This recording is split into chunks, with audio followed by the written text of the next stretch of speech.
After spending months claiming not to want to take away your gas stoves, liberals are taking away your gas stoves, which is unfortunate because gas stoves are great. They're much better than electric stoves. But that is less important than what the liberal fatwa against proper cooking equipment says about how the left conducts politics. Back in January, you may remember, the Biden administration threatened to ban gas stoves.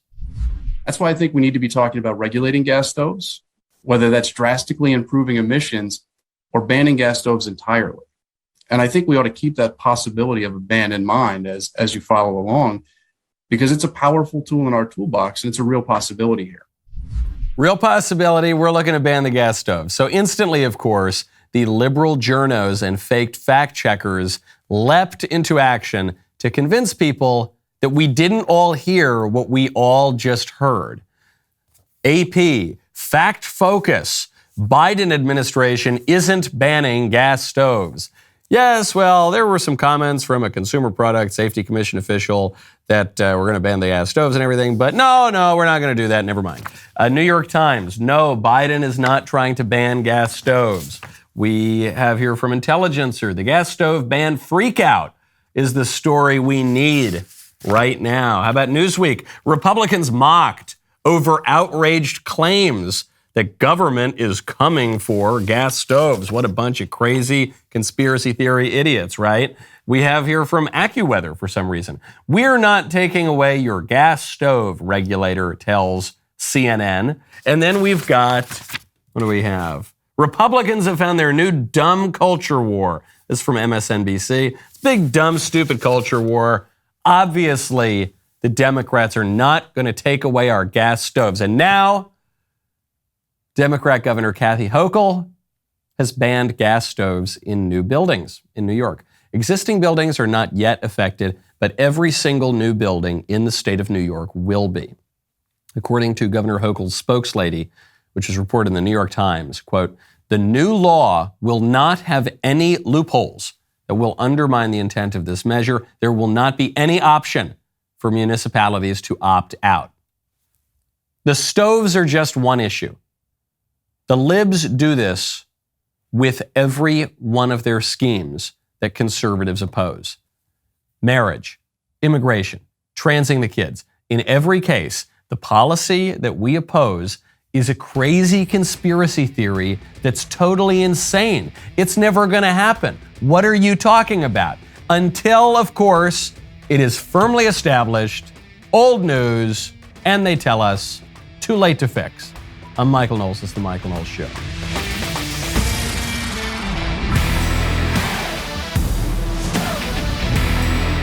Welcome back to the show. 2024 heating up. A lot of candidates going after a certain Florida governor. The knives are out for Ron DeSantis, which we will get to in just a second. First, though, I don't want to move on too quickly from these liberal journos who just lie and spread propaganda for the regime and deny reality and fact check the facts and try to promote falsehood instead of the facts. These guys just had their favorite event of the year. That would be the White House Correspondents Association dinner. Now, the White House Correspondents Association dinner used to be a kind of a funny event in Washington, D.C. And it was when the people who were reporting on the White House, all those journalists, they would get to go and make jokes about Washington, D.C. And they'd usually get a comedian to come into the room and make fun of them. And the president would often stop by and make jokes about them as well. And it was all kind of funny and it was fairly self-effacing. And that is over. The White House Correspondents Association dinner has now become the Oscars. It's hard to differentiate between the Oscars and the White House Correspondents Association dinner because these liberal journos have puffed themselves up so much and Hollywood celebrities have degraded themselves so much. They seem to have met in the middle now. And so you lose all of the glitz and glamour and everything aspirational that used to make the Oscars worth watching. And you also lose the self-effacing reality that used to give the journos some credibility, where these were just tough guys who were pursuing a story, speaking truth to power. They were grizzled. You weren't going to get one over on them. Now it's red carpets. Now it's photo lines. Now, Chrissy Teigen, who I'm reliably informed is a celebrity. All I know about Chrissy Teigen is that Candace has a fight with her or something, and they kind of make funny videos on the internet about her. Chrissy Teigen was walking into the White House Correspondents Association dinner dressed to the nines, I guess undressed to the nines, actually. She wasn't wearing a ton. This woman had her servants walking behind her, carrying the rest of her gown. And the scene was kind of funny because there were a lot of global warming protesters who were surrounding her and the other attendees, screaming about how we need to ban gas stoves, I guess. And so, but she's walking in, she's got her celebrity husband whose name escapes me, he's wearing a tuxedo, and then she has her slaves in the background carrying the trail of her dress. And so much for the Fourth Estate, and so much for speaking on behalf of the little guy and speaking truth to power. There were other celebrities too. There was that gal who Kanye West briefly dated. There were some other people, Vanderpump, is that a name of a celebrity? I don't know. I'm checked out. I don't deal with this pop culture because it's so desiccated and shallow and absurd. But the White House correspondents, who are supposed to be the most grounded people in our media, they're palling around with all these guys. Julia Fox, I do remember her name. She was the one who dated Kanye West.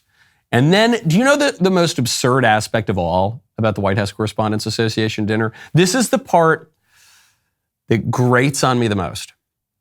It's not that they want their fancy dinner with all their celebrities to hobnob around and not oppose the establishment, but be part of the establishment. That I've come to expect. The part that grates on me the most about the White House Correspondents Association dinner is that they refer to it as nerd prom. Nerd prom, which implies that these people are knowledgeable and intelligent, which are two adjectives that I don't think you could say describe the Washington, D.C. press corps, certainly not the White House press corps. Nerd prom. A lot of people don't use nerd in this way anymore. This is still the primary definition of nerd, though. Some people think nerd just means you're really hyper enthusiastic and focused on some niche subject matter. But, it does imply intelligence. I couldn't remember if I was just going crazy, so I looked it up in Merriam-Webster, and it says, primary definition, a person devoted to intellectual, academic, or technical pursuits or interests. Does that define Washington, D.C. journos to you, the people who cover the White House? No, not at all. Would that it did. There have been times when journalists have been associated with intelligence, with knowledge in a particular subject area. That's gone. That's gone. The journos in the liberal media establishment, which attends this dinner, they are much less informed on these issues. They take these sorts of issues much less seriously than the average person on the street. Perhaps that's why our political order is crumbling a little bit. That's why you got to check out Birch Gold. Right now, text Knowles to 989898. President Trump recently issued a warning from his Mar-a-Lago home. Quote, our currency is crashing and will soon no longer be the world standard, which will be our greatest defeat, frankly, in 200 years. There are 3 reasons the central banks are dumping the US dollar. Inflation, deficit spending, and our insurmountable national debt. The fact is there is one asset that has withstood famine, wars, and political and economic upheaval dating back to biblical times. That is gold. And you can own it in a tax-sheltered retirement account with the help of Birch Gold. That is right, Birch Gold will help you convert an existing IRA or 401k, maybe from a previous employer, into an IRA, into gold. The best part, you don't pay a penny out of pocket. Just text Knowles, K-N-O-W-L-E-S, to 989898 for your free info kit. They will hold your hand through the whole process. Think about this. When currencies fail, gold is a safe haven. How much more time does the dollar have? Protect your savings with gold. Birch Gold has an A+ rating with the Better Business Bureau. Thousands of happy customers. Text Knowles, K-N-O-W-L-E-S, to 989898. Get your free info kit on gold. Text Knowles to 989898.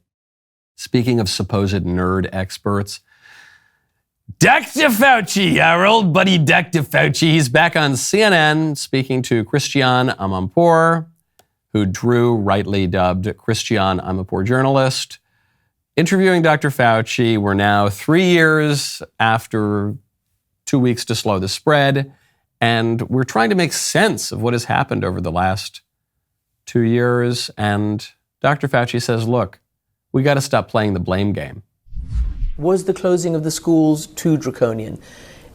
How much of a delay did the fact that nobody fully understood the asymptomatic spread of this, nobody figured out that it could actually bust through certain vaccine levels as well? What are the real takeaways and the real lessons for public health? I think we have to get away from the blame game, because so many of the things that you have mentioned were unknowns at the time. And I kept on saying over and over again, we've got to get the children back to school as quickly as possible. We've got to get them in school safely, and we've got to make sure that they are not essentially out of school, at home, getting all of the negative consequences. Different parts of the country interpreted that differently. There were schools that stayed closed far too long and longer than they should have, and there were those that essentially didn't close at all. I guess you probably should have been a little clearer, Dr. Fauci. I love he says, look, we got to stop playing the blame game. We just didn't know, okay? But then I was very clear. It was totally unclear, but I was very clear. And then the people who interpreted me, they didn't realize how clear it was, so they interpreted it wrong sometimes. And anyway, it's not my fault. Whatever went wrong, that's not my fault. Whatever went right, that was all me. I am the science. Bow down before me, you dirty peasants. I am the science. All hail the science. You got to stop playing that blame game. It wasn't clear. We just didn't know. We didn't know. That's funny because I knew. I knew, and you knew, and my friends knew generally, and your friends probably knew too. How is it? That's so weird, because I don't have any degrees from Johns Hopkins. I've never worked at MIT. I don't read peer-reviewed scientific studies on epidemiology, and yet I knew somehow that putting a hanky on my face wasn't going to prevent me from catching the virus. I knew that standing 6 feet away from people wasn't going to really do anything.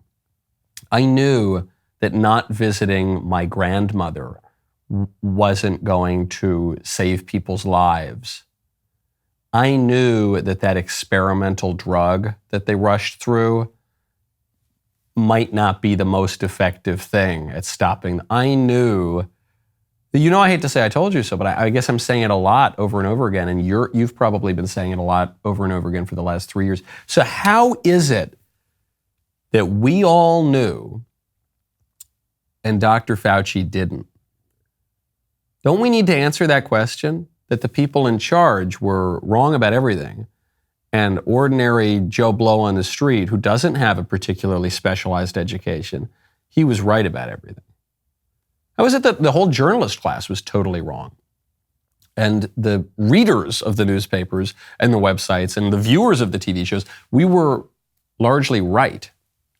We were so right that we would contradict them. And then big tech would come in and they would censor us for doing that. And they would take our show off the air sometimes for doing that. How do you explain all of that? I think we need a lot more of the blame game. And I think the liberals agree with me. The liberals right now are indicting Donald Trump in New York for making an in-kind contribution to his own campaign 7 years ago, which would not be a crime at all, but they're trying to twist it and pretend that it's a misdemeanor, and then they're trying to twist that and say that it's a felony. Years after the statute of limitations on the misdemeanor would have run out, but it's not really a misdemeanor because candidates are allowed to donate as much to their campaign as they want. That was 7 years ago. We're still playing that blame game. No, we're just not supposed to play the blame game when it comes to the ruling class that shut our world down for no reason. Well, for no good reason. They shut it down and they themselves got more power, and they shut it down and they themselves got more money. It was the largest transfer of wealth in human history from the lower class to the upper class. And yet We're not supposed to play that blame game. Move along, sheep. We won. It's a conspiracy theory. It's all fake. You're all totally crazy. And yeah, you were right, but it's old news. Move along, move along. What the confidence on that guy, wouldn't you say? Amazing, that kind of undue confidence. Speaking of undue confidence, Whoopi Goldberg on The View has just come out to scold Christians because Christians don't want to trans the kids. And Whoopi is convinced that the Bible is very, very clear about how we should trans the kids. My God, this is a party that says we believe in parents' rights. Mm-hmm. You're telling me that as a parent, I'm not smart enough to decide if my child and I need to have gender affirming. Our doctors are not involved. What is going? So I can't decide what my kid reads. I can't decide for my child what my child says is going on. You're telling me your beliefs, and they keep saying it, and I keep saying, what Bible are you reading? Because God was really clear. Very clear. God was really clear that we need to trans the kids and have the kids read gay porn in schools. So says Whoopi Goldberg. I love who she focuses on. She says, these parents aren't even able to decide what their kids are going to read in schools. Which, by the way, the whole issue over the gay porn in the schools right now is that parents don't want their kids to be exposed to gay porn in schools. It's the teachers and the weirdos and the ideologues who want the kids to read gay porn in schools. The parents are saying, please don't do that. And the libs are coming in and saying, well, parents don't have that right. And Whoopi flips it and she says, parents should be able to teach their kids gay porn. But then, of course, you run up against this issue, which is there's only one book that you're not allowed to read in schools. There's only one book that our Supreme Court has said you're not allowed to be taught in schools. That, of course, would be the Bible, which Whoopi says that she's quoting. It would seem likely to me that Whoopi Goldberg has not read the Bible. No, the Bible does not say we ought to trans the kids. The point I want to make on it is actually has nothing to do with transing the kids or Whoopi Goldberg. The point I want to make on it is that line she says. She says, it's so clear. The Bible is very clear. When someone says, the Bible is very clear, without any other context, you should be very skeptical of whatever follows. Wise people avail themselves of history. So in the modern world, we just take one sentence and we say, well, there's no other context matters. As Derrida said, there is no outside text. So it doesn't matter what we know about the author or the time in which he lived or the works that he's referring to or the great conversation that's taking place over the course of history. No, all that matters is the words on the page and then whatever interpretation I want to foist upon the words. That's how modern people view things. And it's not just on the left. Even some people who would consider themselves more centrist or even right-wing will do that, especially when it comes to the Bible. But we don't have to do that. That's a very liberal modern approach.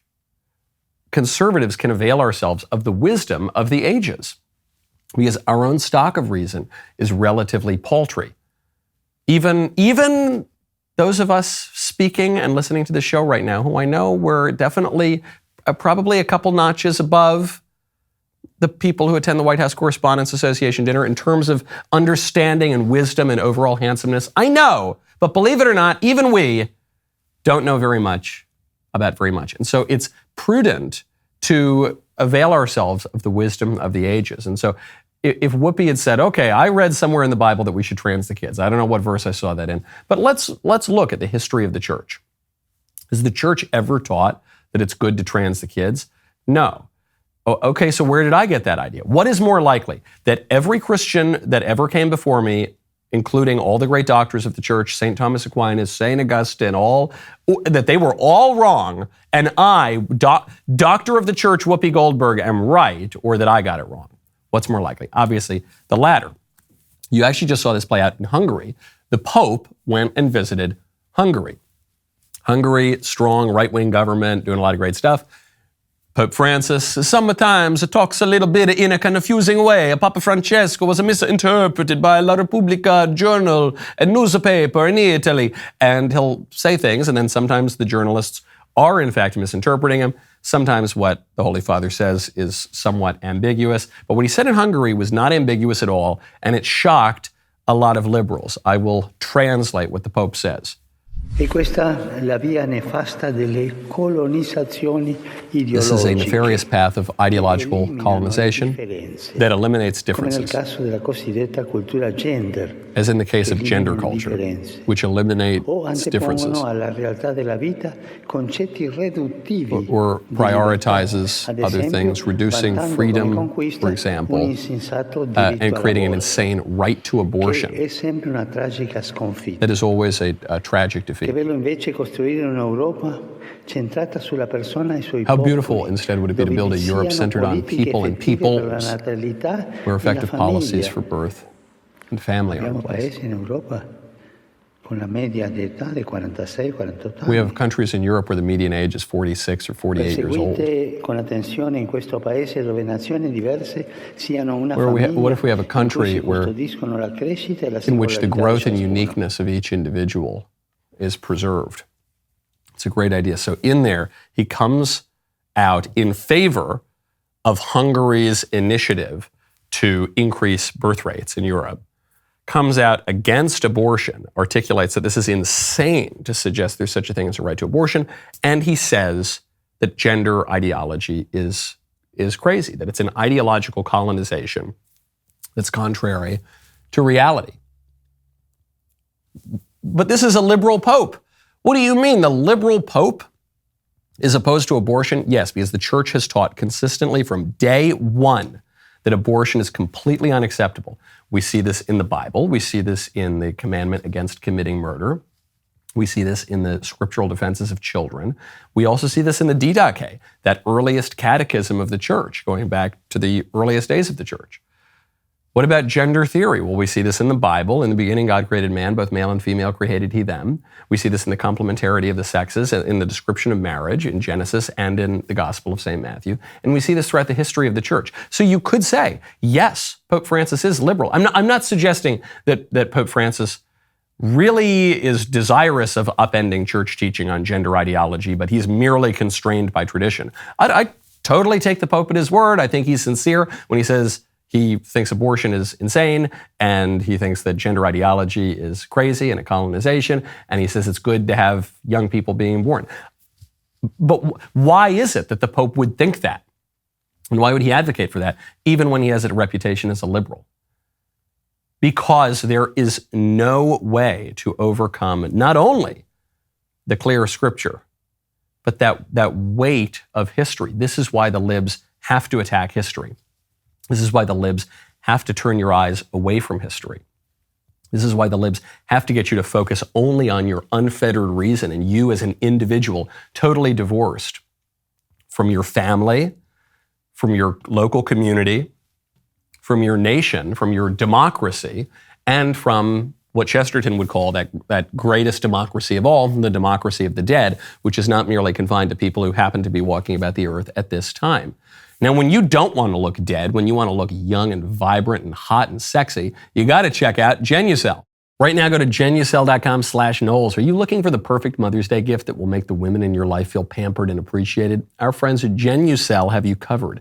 Genucel's most popular package is specially curated to nourish and rejuvenate skin. Right now, they're offering 70%, 70, off this package, which includes their Ultra Retinol and Dark Spot Corrector. Our producer, Jacob, uses Genucel's Ultra Retinol, a nighttime moisturizer that contains a powerful retinol alternative to visibly reduce the appearance of fine lines, wrinkles, and skin discoloration without the irritation of retinol. It leaves producer Jacob looking much brighter and much more even than he otherwise would.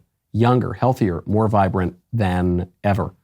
I love all of Genucel's products. I particularly love their under eye bag treatment because I only consume tobacco and alcohol and black coffee. So it really helps. I really love Genucel. Go check it out right now, especially because I love their founder, who's a Coptic Christian from Egypt who came over for the American dream. Genucel's most popular package during their Mother's Day sale is 70% off at Genucel.com/Knowles. Every most popular package features their Ultra Retinol and Dark Spot Corrector. Get a complimentary Spa Essentials box with every package from now until Mother's Day. They'll even upgrade you to free priority shipping. Genucel.com/Knowles. Genucel.com/Knowles. Stop right there. I know what you're thinking.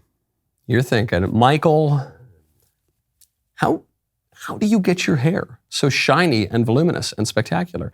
The answer is Jeremy's Razors shampoo and conditioner. That's right. Jeremy's Razors is more than just a razor company fighting to protect what you believe in. Jeremy's Razors is also a men's grooming brand that does not hate men. And this coif that you see here is fortified thanks to Jeremy's tea tree and argan oil infused shampoo and conditioner. That's not all. Oh no.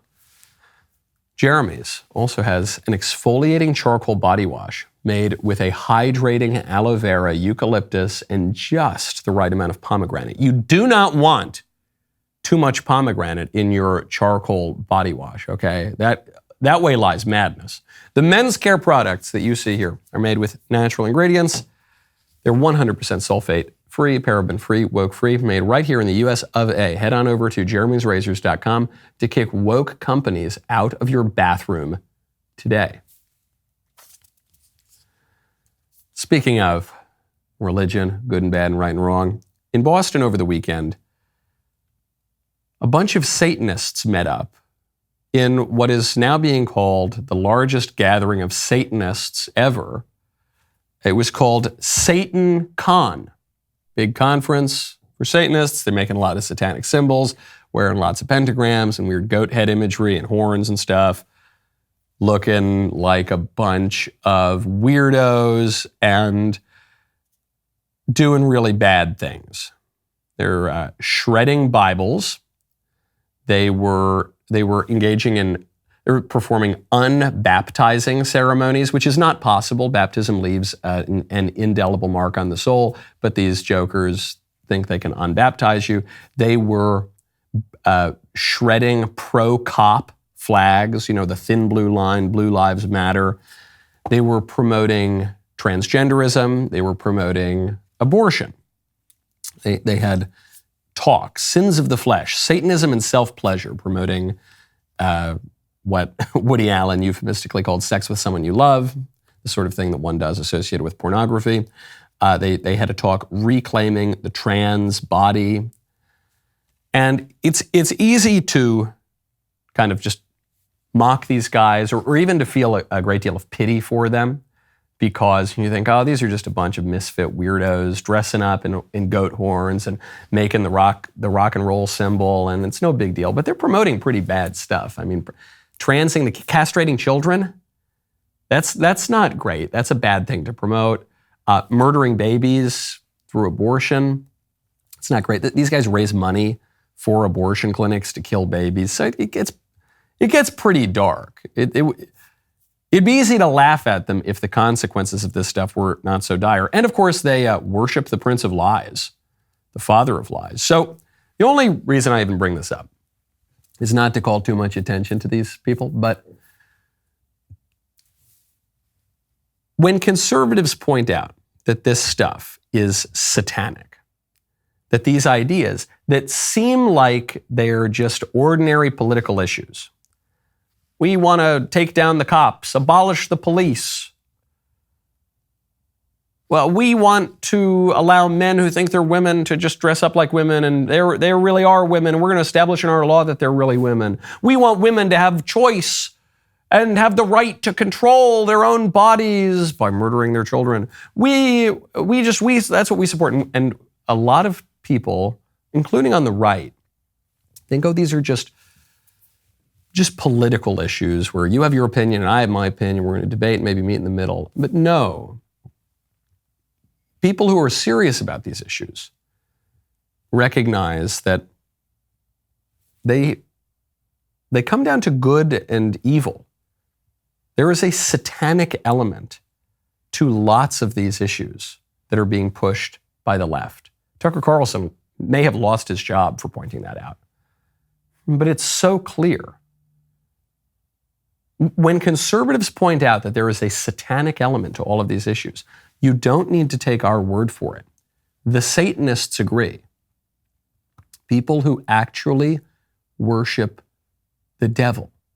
And most normal people in the middle, it's not that they can't wrap their head around transgenderism or around abortion or around defund the police.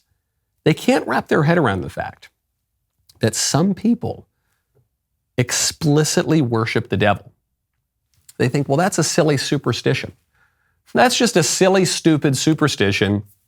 You guys, you're all jokers, okay? You people who worship the devil are jokers, and you people who go to church are jokers, and me, a bourgeois secular liberal whose most important weekly ritual is going to brunch on Sunday and maybe going to a yoga class. I'm the reasonable one here. I can't help but point out, if you look at all of human history, in every society, everywhere on earth, you see an acknowledgement of the devil and an acknowledgement of, if not the one true God, at least intuitions of the one true God, and an acknowledgement of moral reality and the idea that some things are better than other things. So who's the mistaken one? Who's the crazy superstitious one? The people who are behaving and perceiving the world in line with how everyone has always done so, or the handful of modern secularists who think it's all just bunk and we're all just bags of meat and chemicals and our only purpose is to get pleasure and all those higher things, they're just fanciful. To quote Antonin Scalia in an interview with a New York Magazine Lib journo some years ago now, she was mocking him for being religious, and he said, yeah, I believe in God and heaven. I even believe in hell and the devil. Many more intelligent people than you or me have believed in the devil. On this point on good and evil, a horrible story came out last week. I want to get to it, though. MS-13 is this gang that people just associate with running drugs and ferrying people across the border. And we know they're bad and they've got these face tattoos, but I don't think people know how bad they are. An MS-13 gangster who was recently released from prison on parole, of course, was just charged for murdering an Uber Eats driver in a case that police are calling demonic in Holiday, Florida. Oscar Solis, 30-year-old MS-13 gangster, he was arrested on April 24th for allegedly murdering and dismembering 59-year-old Randall Cook, who was a husband and a stepfather, who was just delivering food to the gangster's home. It was his last drop-off of the week, and this guy, this gangster, decided that he was just going to murder the Uber Eats driver, just 'cause. And so we think in the modern secular world of MS-13 as, they're just a drug gang. They run prostitution rings. Yeah, they're just thugs and criminals for sure, but that's it. MS-13 was founded by Satanists, by people who, in their own conception of themselves, served Satan and worshiped Satan. MS-13 regularly engages in satanic ritual and sacrifice. MS-13 venerates Santa Muerte, this demonic personification of holy death, Saint Death. Nothing holy about it, of course. I'm not trying to convince you, well, I am trying to convince you to go to church, but that's not the reason I bring up this story. I'm not doing it simply to tell you, get your life in order and recognize good and evil in your own life and stop pursuing vice and start pursuing virtue and all the rest of it. The reason I bring up this story is, if you only look at this story through the modern secular lens, you miss the whole thing. It doesn't make any sense. The only way that a story like this makes any sense is if there is such a thing as the demonic and such a thing as the holy. If there is spiritual warfare, if the way that we now describe as old and superstitious and crazy, that our civilization has viewed reality for its history, which is that there is good and evil. We're in this battle. We're the church militant. If you don't view it through that lens, you miss the whole story here. Then this Uber Eats story just becomes all local random crime. This is why liberal politicians, whenever there's a shooting that is convenient for them to talk about, they'll say, it's senseless. Oh, it's senseless. Often these shootings are not senseless. Oh, the shootings in downtown Chicago, oh, they're so senseless. No, there is a kind of a logic to these shootings. It's just that the logic involves aspects of moral reality that the modern liberal secularists can't acknowledge. So what are we going to do about it? There's great news out of Missouri. A Missouri judge has just appointed a special prosecutor to investigate one of the George Soros-backed DAs in St. Louis. Soros, most notably among the liberal donors, because George Soros is probably the most prominent funder of leftist causes in the world today. And he does it through his Open Society Foundation, and he does it through lots of different tentacles of his political power. George Soros has had these district attorneys and prosecutors elected. These races are super easy to win because people don't put a lot of money into them. So if you put any money into them at all, you can often get your guys installed. And then the prosecutors just don't prosecute the crimes. And the Satanists in Boston cheer because they want to defund the police and they don't want crime to be punished. They want crime to flourish and they want civil order to break down. So the Soros-backed prosecutors, they say, yeah, we're not going to do that. Well, what can we do? These guys were elected, right? Well, one Missouri judge has announced that he's going to appoint a special prosecutor to build a criminal contempt case against the St. Louis prosecutor Kimberly M. Gardner, who was bankrolled by Soros, because this prosecutor, Kimberly Gardner, won't prosecute crime. And as the judge said, Judge Michael Noble, the circuit attorney's office appears to be a rudderless ship of chaos. Ms. Gardner is a circuit attorney. It is her duty to manage the caseload of each staff member. Mr. Desilets, who is one of the staff members, has approximately 104 felony cases. Any prudent practitioner would expect such a caseload to create countless irreconcilable conflicts. It does not appear she's made any reasonable efforts to prevent the resulting chaos. It appears that Ms. Gardner has complete indifference and conscious disregard for the judicial process, which is obviously the case. So what do conservatives think about wielding this judicial power to use a prosecutor to go after another prosecutor who is elected, but he was elected with a ton of funding of the Libs, who have their power centers in financiers such as George Soros. They get a lot of backing from the media. What do we think about this wielding of government power? Hip, hip, hooray. That's what I say. I say this is great. And the conservatives who know what time it is, the conservatives who understand how our Constitution works, lowercase c, the way that the government actually functions today, not capital C Constitution, not Schoolhouse Rock, Bill up on Capitol Hill, doo-doo-doo-doo-doo-doo-doo. No, the way the government actually works. We realize that the only path forward is not to just give some other lecture on the Federalist Papers. That can be fine and edifying for students, but what we have to do is crush the Libs' power centers. We need to wield the state to go after their prosecutors who don't prosecute crime. We need to defund and dismantle their media apparatus. We need to tax their university endowments. We need to wield the state against their corporations when, as in the case of Florida, the corporations like Disney are trying to undermine the will of the people and their representatives in Florida to say that we don't want to trans the kids. Disney comes in and says, we're going to trans your kids and you can't do anything to stop us. I know that there's a similarity between the Pete Buttigieg voice, well, hey guys, hey everybody, I'm Pete Buttigieg, and the Mickey Mouse voice. I don't know. Is that a coincidence? Is there some deeper meaning there? I'm not so sure. But all I know is that when the CEO of Disney comes in and says, that's right, we're going to put your kid on puberty blockers, I don't want to hear any lectures about how the free market says that we can never, ever wield the state and the collectivist forces against Disney. No, okay, I've had enough of that. Transing my kid, that's too much. All right, we're not doing that. There is nothing conservative about allowing woke corporations to destroy our country, upend our social order, and trans our kids. We need to wield power in a just way, in a prudent way, but we've got to do it or the game is already lost. My favorite comment on Friday is from My Name Was Taken, lol. It's a good name. It says, assisted suicide for toddlers. No, they basically just approved post-birth abortion. That's true. We talked last week about how the Netherlands has just legalized euthanasia, which is assisted suicide for toddlers, ages 1 through 12. You might say, hold on. A 3-year-old cannot really consent to anything. 3-year-old can't go buy a pack of cigarettes.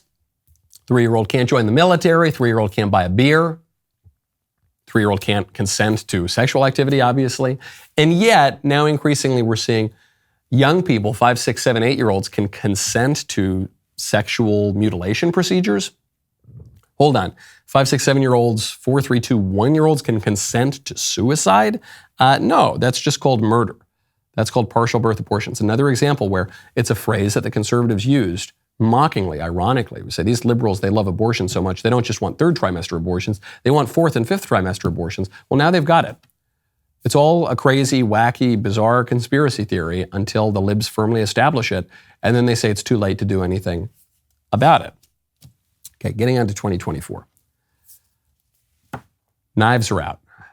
And the knives are out not primarily for Donald Trump. They're out for Ron DeSantis. Our friend Vivek Ramaswamy was on Meet the Press with Chuck Todd, and he did not spend his time really going after Trump. He has gone after Trump, by the way. People are saying that Vivek has never attacked Trump. That's not true. He's gone after Trump. But he's reserving most of his ire for Governor DeSantis. Here's where Ron DeSantis really lost it here. He's gone on the wrong path. He claimed, and this part actually sounded good to me, Disney should have never had crony capitalist lobbying-related privileges in the first place. Here's the part he doesn't mention. One of those crony capitalist privileges was, and I think the most relevant one, was codified into law by none other than Ron DeSantis in 2021. So Florida passed this political anti-discrimination statute, which I applauded at the time, said if you operate internet companies, this includes streaming services like Disney does, that you can't engage in viewpoint discrimination. Now, here's the funny, dirty little secret of that.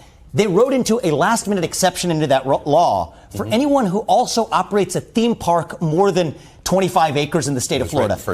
That's crony capitalism. And so the irony is Ron DeSantis, who's now railing against crony capitalism and rolling that back, was the one who actually passed that into law for the case of Disney. So I think that undermines the credibility of his crusade. I prefer to get to root causes rather than doing political stunts. Okay, put aside the DeSantis Disney policy of it all for a second, because it's a little unclear. Did Disney outfox DeSantis by holding 2 public meetings before their board voted on such and such and so and so? Did Disney get the last laugh? Or has DeSantis gotten the last laugh because they've pointed to some other older law that Disney did not follow, which means that actually the Florida will be able to wield control over the Reedy Creek District, which allowed Disney previously self-governance. I don't know. The courts will work it out. That is almost a side issue at this point. The most interesting part of Vivek's appearance and the appearance of other presidential candidates and the fact that they're all going after DeSantis signals to me that they believe Trump will be the nominee.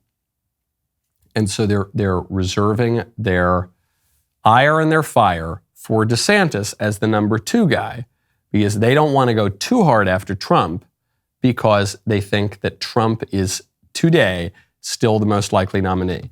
And I know that everybody in the conservative media, they are very bullish on DeSantis getting the nomination. I think Ron DeSantis is a phenomenal governor. This is in no way a criticism of Ron DeSantis, but I'm just looking at the numbers. Trump has a huge lead over Ron DeSantis. And Trump's numbers are getting better. And Governor DeSantis' numbers are getting worse. Now, I know Ron DeSantis has not announced he's running for president yet. I think he's expected to do so over the next few weeks. But Ron DeSantis needs to start getting aggressive if he wants to get the nomination.